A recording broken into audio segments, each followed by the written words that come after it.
न्याय देना होगा, देना होगा।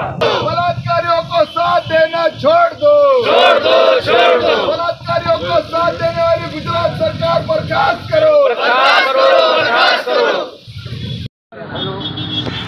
यांच्या पुतळ्या समोर येऊन काकड्याचे चरित्रवान भूमी आहे। कारण की कालच्याला डॉक्टर बाबासाहेब आंबेडकर यांनी या देशाला जे संविधान दिलं होतं त्या संविधानाने बिल्किस बानो यांच्या आरोपीला सुप्रीम कोर्टाने जो निकाल दिला की तात्काळ अटक करा म्हणून आम्ही सुप्रीम कोर्टाचा आभार मानण्यासाठी या ठिकाणी आलो आहोत। आणि तसेच गोध्रा हत्याकांड असो, गुजरातमध्ये जे दंगली झाल्या तर आमची अशी मागणी आहे की गोध्रा हत्याकांडाची पुन्हा चौकशी करण्यात यावी। तेथील माजी खासदार एहसान जाफरी यांची जाळून हत्या करण्यात आली आहे। त्यांची पत्नी श्रीमती जकिया जाफरी ह्या न्यायालय लढाई लढत आहे। आम्हाला वाटतं की त्यांनाही संविधानानुसारच न्याय भेटेल अशी आम्हाला अपेक्षा आहे।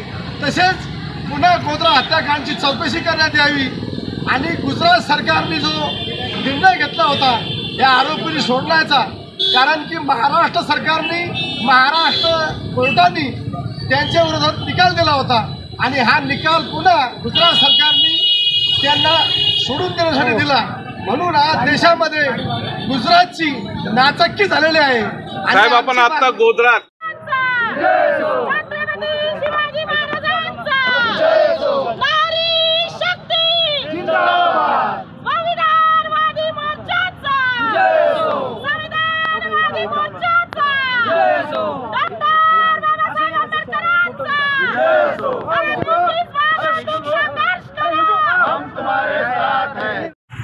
आज आम्ही दामिनी महिला संघर्ष समितीच्या वतीने डॉक्टर बाबासाहेब आंबेडकर यांच्या पुतळ्याजवळ भारतीय संविधानाची प्रत हातात घेऊन बिल्किस बानोचे जे आरोपी आहे त्यांना सुप्रीम कोर्टाने जी शिक्षा ठोठावली पुन्हा की जी मोदी सरकारने त्यांना माफ केलं होतं आणि बलात्कारांना सोडून दिलं होतं, त्याचा एक पाठपुरावा म्हणून आम्ही बिल्किस बानोसाठी सतत रस्त्यावर उतरून आंदोलनं केली होती। आणि त्या आंदोलनाला आज सुप्रीम कोर्टामुळे यश आलं आहे की सुप्रीम कोर्टाने जे पण बलात्कारी बीजेपी सरकारने सोडले होते त्यांना पुन्हा अटक करण्याची ती भूमिका घेऊन या देशामध्ये संविधानाचं राज्य आहे हे सुप्रीम कोर्टाने दाखवून दिलं आहे। त्याचं आम्ही इथे स्वागत करण्यासाठी, आनंदोत्सव साजरा करण्यासाठी आज दामिनी महिला संघर्ष समितीच्या वतीने इथे आम्ही आज सगळ्या महिला मंडळ जमा झालेले आहोत। आणि यानंतरही महिलांच्या संदर्भात जे काही अन्याय अत्याचार होत असतात त्या अन्याय अत्याचाराच्या विरोधात दामिनी महिला संघर्ष समिती हे खंबीरपणे उभी आहे आणि येणाऱ्या काळात देखील महिलांच्या कुठल्याही प्रश्नावर आणि कुठल्याही महिलांना न्याय द्यावा हीच भूमिका न्याय व्यवस्थेकडून अपेक्षित आहे।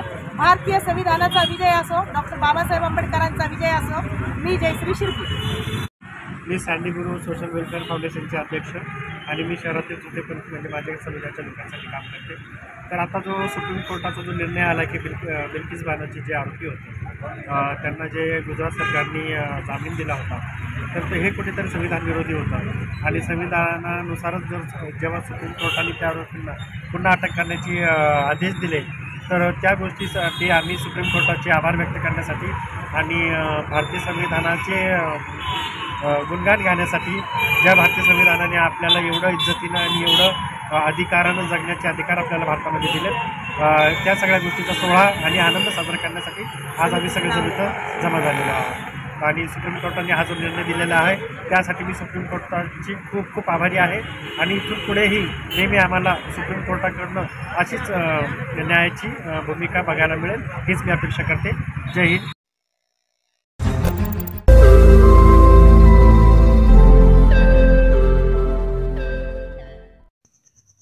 रोज नई खबरों को देखने के लिए हमारे औरंगाबाद समाचार चैनल को सब्सक्राइब कीजिए और नोटिफिकेशन पाने के लिए हमारे बेल आइकन को दबाइए ताकि हर खबर की नोटिफिकेशन आपको मिलती रहे।